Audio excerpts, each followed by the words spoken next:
Hi everyone, my name is James Feeney. Welcome to or back to my channel.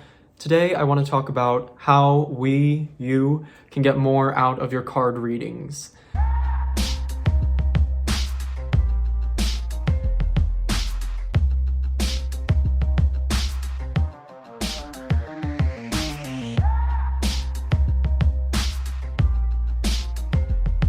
Now, this is sort of a more divination theory and practice type of video, so I think that the things I speak to here are more conceptual and can be used for pretty much all forms of divination, card reading, geomancy, palmistry, everything and anything out there that you might use to divine. This is really about getting more out of a tool and the use of it and less about the technicalities. Although I'm going to be using or showing an example of this over when I flip the camera down after I've spoken about it for a little bit.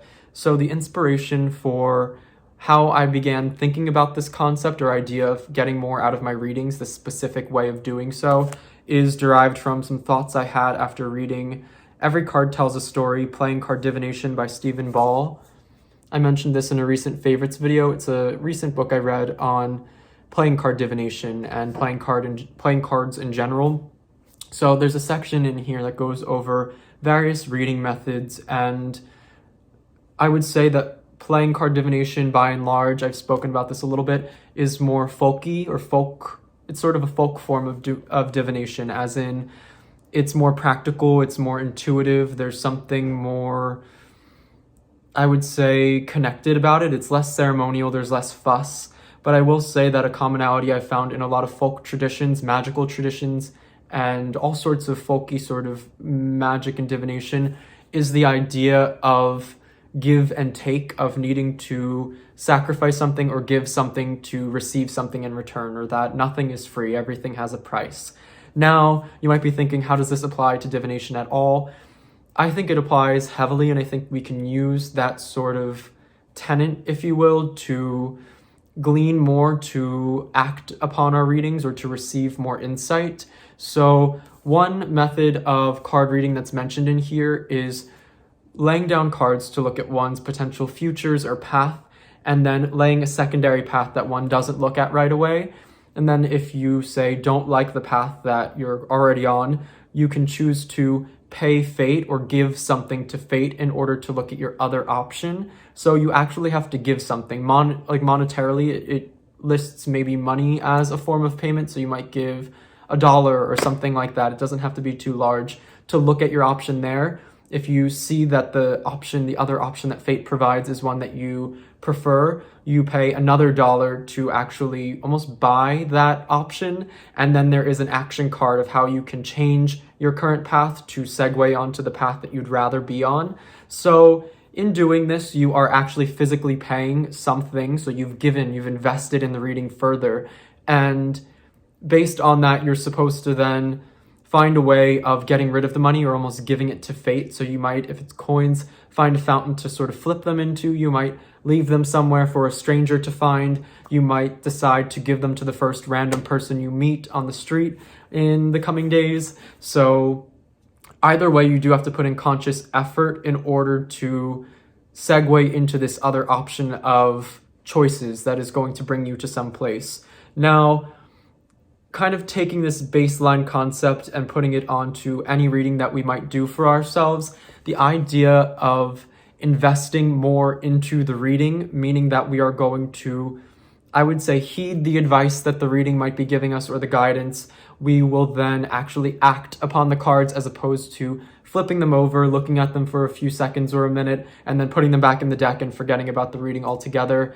I know I'm guilty of this, and I know many others are as well. We decide to flip over the cards really casually, or we're going through something, we're looking for guidance, we want answers, we want insight. So we shuffle the cards, we lay them over, and we look at them, we kind of have a few sentences, we spend maybe a few seconds on each card interpreting them, kind of having a sort of reductive idea of what the cards are saying to us, not taking the time to really look at the details, not really feeling the cards and taking our time. And I know that that is like pulling teeth sometimes, to actually spend time and just look at a card. It can become boring. I know that I myself can become lazy in that way. I was recently watching the tarot sort of documentary, Tarotology, And one of the people interviewed said that tarot reading at its heart is paying attention, and that is why it's so difficult for some people, or that it kind of, a lot of people maybe aren't attracted to it or don't want to invest the time, is because it's easy to be lazy and not to look at an image and not to dissect it and to just gloss over it and to read it at a surface level. So it really is paying attention. And I think if you invest something in the reading, if you're investing money, if you're investing a resource that you then know you have to give, you are more likely to, one, remember the reading. And I think remembering and ingraining a reading in your mind is the first step to actually using it to enact some change in your life. And I think if we're constantly thinking about the reading and what it said to us, the sort of critique it offered, and maybe the guidance it sort of advised us to seek out in life, if we remember that, at least, even if we don't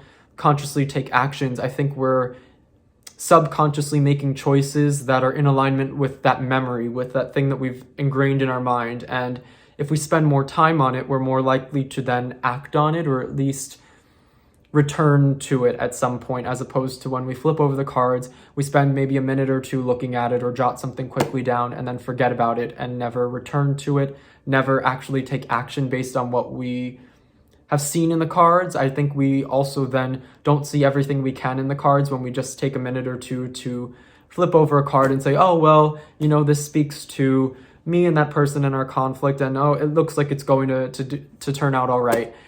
Really, I don't think that that's very helpful. It can be nice, it can be reassuring, and if we're just looking for quick reassurance, maybe that's plenty, that's all we need. But if we're looking for something out of our reading that we want to, say, maybe make a change in our life, or actually truly change our perspective, or make efforts to heed guidance or follow a path that's laid out before us, we want more than just to feel like, oh, everything's going to be all right. We want to do something. We want to feel like active participants in our life, and that the divination is more than an abstract story on a table to be read and forgotten, and case in point, pages closed. So I think the idea of, for example, giving something to the reading in order to receive something from the reading is helpful. So it may be, for example, you give a few coins or $1 to fate, or to look at your options, and then you pay more for options that you then want, but it's not necessarily completely out of your hands. There's a bridge card, a card that tells you, now that you've paid to see this, now that you've chosen and paid to bring it into your life, this is the card that's going to tell you the changes you need to make to shift your path to now embark on this one. And maybe that one has the better outcome for you, or has more favorable options along the way for things you want to experience in your life. So it could be monetary. You could also choose to give resources, as in, maybe I give an hour of my time and I say to look at the other options, to look at other avenues, or through divining in this card reading, I commit to an hour of silence where I won't absorb, or I won't intake sort of any media. I won't listen to music. The most I'll do maybe is journal or read, but I'll experience silence in some way and spending time with myself. So I've given something, I've given up something in order to, I would say, glean more from the reading. And whether you believe it to be purely psychological, where the act of sacrifice, the act of having to give something in order to receive it, makes it more meaningful, or if you really think there's something externally sentient about the act of giving to a higher power in order to receive something from said higher power,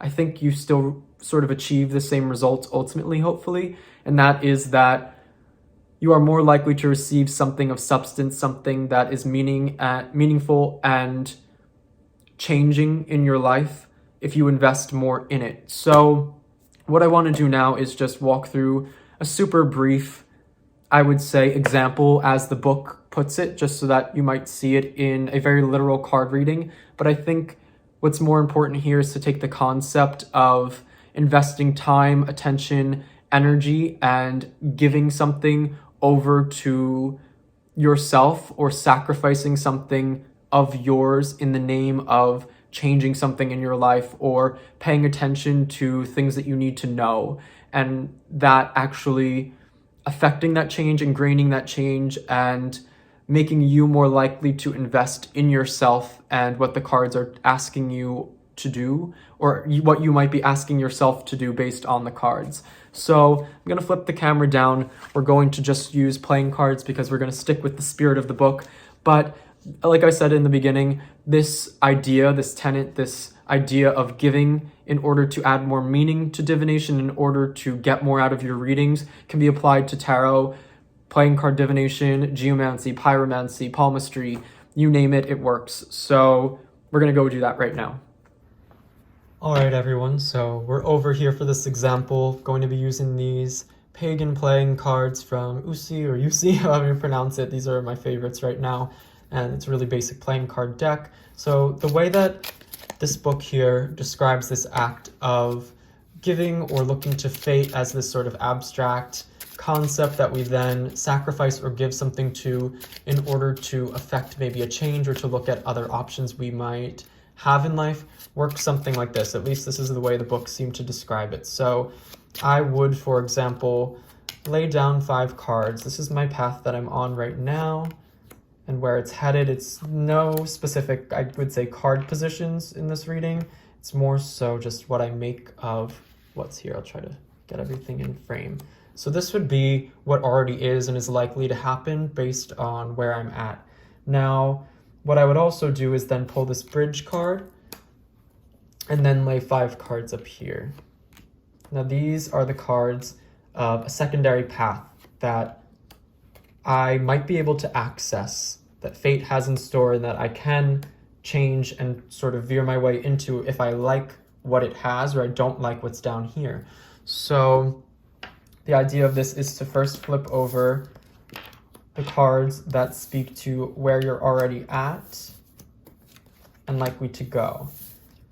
Now, I'm not going to interpret this actually because it's a sample reading and I really just want to get the point across, but say I would read this, maybe I read it left to right as a sort of sequence of events of this being me right now, staking my claim on something. I sort of meet or fall into an opportunity to advance myself in a way that is helpful. I'm given something. This seems more like a path into success career-wise. I won't dissect every card, but it does look like things maybe get a little iffy toward the end. So it's not exactly that the glitters are all gold and that things pan out exactly how I'd like. Looking at this as a person, if I were really interpreting this, this actually doesn't look too bad. But if I didn't like what I saw here, I would then, for example, I just brought out $1. I would say, okay, I pay this $1 to fate, and I'm taking this seriously. So in even looking at the cards up here, I have to give away this $1. You could do it with a quarter. The book says that you can do it with something that's very small. I just didn't have any change. I had a few singles in my pocket, so that's what I did. But you could put a quarter or something. The idea is to give something, and then you have to go through the action of giving it away or somehow giving it back to fate or giving it over. So this is where the investment comes in, and this is what's going to make the reading memorable, because I'm going to have to go out in the world and find a way to get rid of this $1 and to give it away. And I can't get this $1 back. I have to actually take action based on this. So I pay this $1 to look, and I look at the bridge card as well because it lets me know how I can potentially access this. Or you could look at the bridge card if you decide that you want to embark on this path. Hard to flip over these cards on this table. Try to bring these down so it's more visible. So then I look at the path that fate laid out. So looks like this. Now, this path to me actually doesn't look as desirable. And that's not to say in life that we have only 2 options, but it's to say that this is the one that seems the most likely. This is the one that I would be able to get myself onto the most easily, the most, I would say, the easiest one to divert into. So this would be almost like the secondary path, the second most likely to occur if I were to do what the 4 of spades here sort of embodies or means. So if I do this action, whatever I see this to be, I will wind up here. If I follow where I'm at and follow my current plans, I'll remain on this. If I do this, whatever I'm seeing this to be, I will then wind up on this track, and this track will play out like this. Now, I'm not going to dissect the cards like I said, but to me this doesn't look as great right off the bat, so I think I'm more content to proceed as things are. Now, even if I didn't want to embark on this path, I would still have to find a way to get rid of this dollar or to give this dollar to fate. That's the first thing. Then, if I wanted to take this path, if I almost wanted to buy this path or sacrifice something to find myself on this path, I would then give a second dollar or a second coin or a second whatever. It could be something like giving your time, like I said before. You could give an item. You could choose to do some sort of philanthropy. You could choose to dedicate your time to a cause, but you'd have to give something, again, a secondary thing if you wanted what this is. And then I would, on top of that, have to find ways to give the things that I said I would give to fate in some way, or give them, and then I would have to do this action in order to attain what this is. And once you've gone through all that work, once you've gone through the work of giving something and finding a way to give it, and the fact that you have to then take this action, I feel like you're more likely to, I would say, follow the trend of events or follow things the way that they seem to turn out, because you have allocated so much of your mental and physical energy into the reading itself.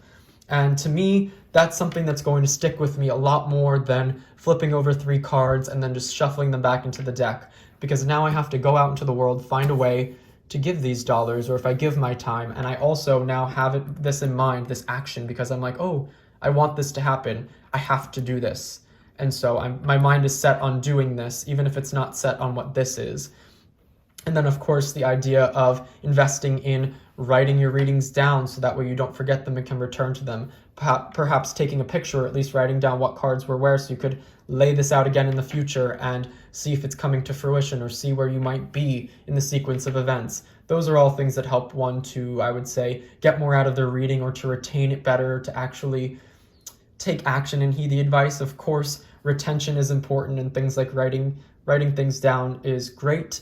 And actually taking the time and not just saying, okay, I like that path better, group the cards back together. Maybe I take the time and try to put very detailed names or events to each of these cards. I take the time. I know it's painful to look at cards for many minutes at a time and try to really just pick them apart until there's nothing left. But I do think that's helpful as well. So that's the basic example to illustrate this concept and the way that the book spoke of this very literal act of card reading or type of card reading, but it inspired me to think about investing more in my reading so that I might get more out of it, I would say. And this is just one method of many. So I hope that was helpful, everyone.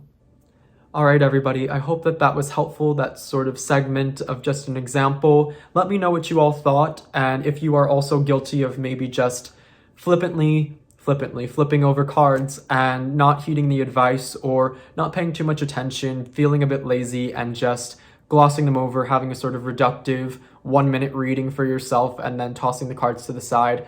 I know I do this, and I'm trying to break myself out of it by reducing the amount of readings I'm doing and saving them for things that feel important, and then, like I've mentioned here, investing in the reading so that I'm actually more likely to make the change, to remember the reading and heed the advice that I am hopefully trying to give myself through the readings. So let me know what you thought. Let me know what your readings are like lately, and if this was helpful. Like and subscribe if you found this interesting and fun, and until next time, bye.